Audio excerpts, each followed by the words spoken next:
Mapagpalang araw sa lahat. Mga guys, ang re-review po natin, ito po yung sa Euromotor na R125. Ano po siya, glossy na orange mga guys.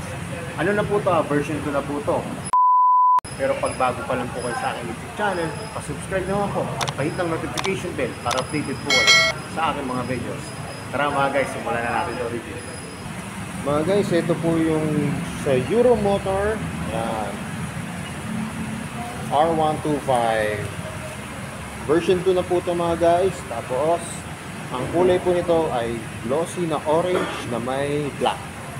Yan mga guys, kita nyo yung kanyang mugs. Yan po, ang design po ay matte black, tapos meron po siyang silver sa outer po. Pagka tumakbo niya, kitang kita po yan mga guys. Tapos ito po yung kanyang front shock. Yan, matte black po. Tapos ito po yung tatak ng kanyang gulong, Yuan Sing. Tapos ang suot po nito mga guys ay 2.50 by 17 po mga guys. Yan, 2.50 by 17 po. Ano to mga guys ha? May interior pa po to. May interior pa po to. Tapos ito kinaganda nito mga guys. So kita nyo naman yung kanyang yung headlight po. LED na yan. LED, pati po yung kanyang magkabilang signal light, LED na po. Tapos ito yung kanyang fender sa harap. Yan, glossy po na orange. Tapos may decals po siya.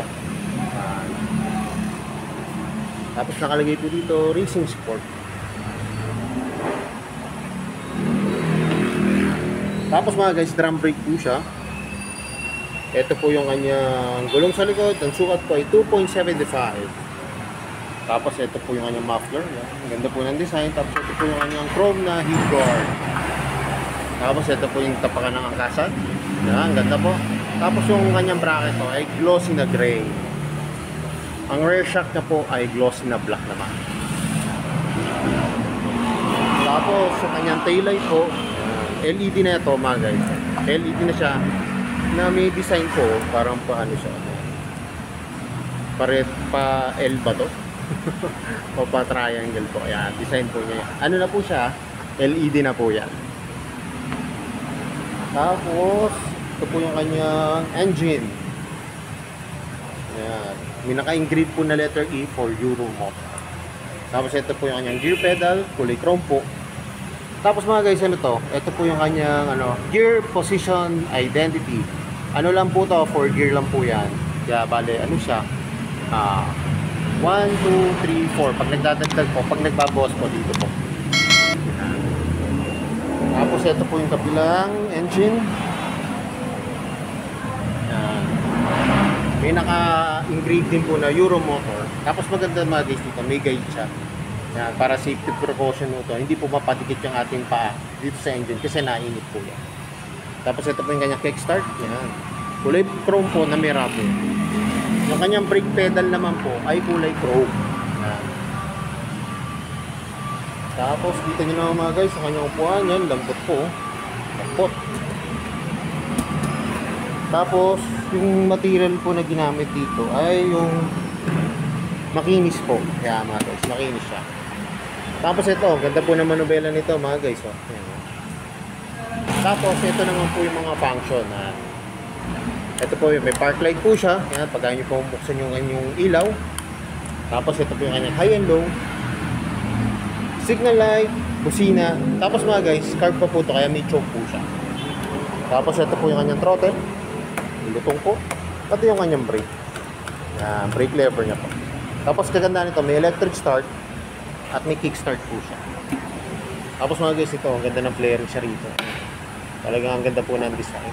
Tapos yung kanyang gauge panel po ay analog. Yan, analog po. Tapos ito po yung fuel. Ano siya, parang digital naman po yung fuel. Tapos kaganda nito, may gear indicator po.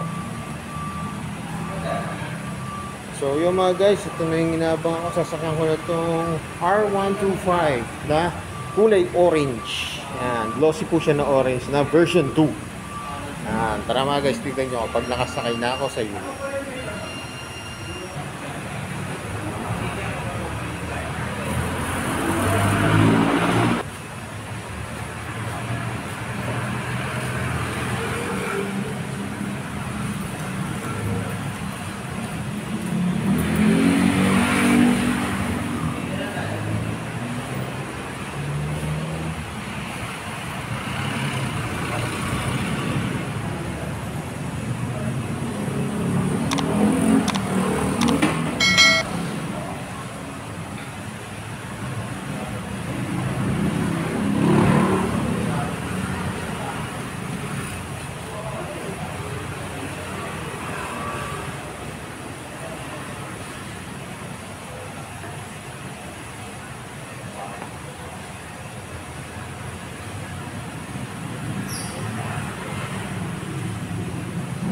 Mga guys, kanina nakasakay na ako dito sa R125 na Euromotor. Napaka-comfortable po, malambot po yung kanyang upuan. Tapos hindi po siya kataasan mga guys, ito nyo naman. Tapos ang ganda po ng kanyang manubela. Yan, maganda po ito sa mga beginners. Kasi lahat po ng function niya ay useful po. Magagamit nyo po ito, lalo na sa mga beginners na gusto matuto ng semi-automatic po na motor. Tapos yun nga po, ang ganda nito, meron na rin po siyang yan, gear indicator, tapos sa fuel niya po. Saka may electric start, saka nga po yon may kickstart po siya. Tapos yung forma niya po, talagang ho siya, maganda po talaga yung dating ng forma niya. Lalo na yung pag makikita nyo to ng actual mga guys, yan, ma-appreciate ko po ito. Tapos kanina mga guys, hindi ko nga pala nabanggit. Ito nga pala yung kanyang disc. Yan. Ano po siya mga guys ang sukat niya po ay 3 mm po yung kanyang sukat. Tapos yung kanyang brake caliper po ay matte black, pati yung kanyang disc po, yan, round po, bilugan po yung design. So yung mga guys, alam ko ito na yung inaabangan nyo, magkano ba ngayon itong Euromotor na R125 Racing Sport. Tara, tignan na natin yung price. Mga guys, ito pong Eurosport 125, ang kanyang cash price po ay 50,900. Tapos ito po yung kanyang down payment, kung gusto nyo po ng installment, 4,460 pesos. Pag 6 months po, 9,845 pesos. Pag 12 months, 5,450 pesos. Tapos pag 18 months po, 3,985 pesos. Pag 24 months naman po, 3,252 pesos. Pag 30 months, 2,812 pesos. Pag 36 months naman po, 2,519 pesos. Mga guys, may rebate po yan na 300. Tapos ito po yung mga freebies nyo. Yan, free helmet, tools, 1 year. Ay, bali ano na po to, 3 years na po yan. 3 years LTO registration. Tapos may TPL insurance mga guys. Kaya kung malapit lang po kayo dito sa may National Highway, dito po sa may San Antonio, Biñang, Laguna, pasyalan nyo na to mga guys. Dito po sa Mitsukoshi. Dito po naka-display po itong Euromotor. Pasyalan nyo na mga guys. Ang available po nila na kulay ay isa lang po, orange po. Yan. Orange and black. Meron to mga guys dati, all black.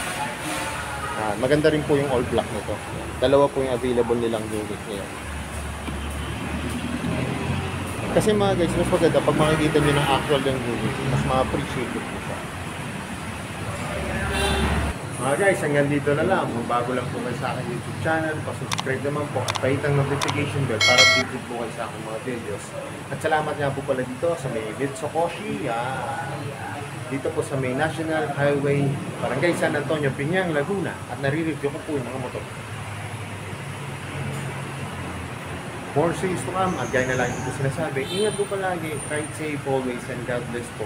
Palike and share na rin po ng aking mga videos. At lagi natin natandaan, mahal tayo ng Diyos. Bye-bye!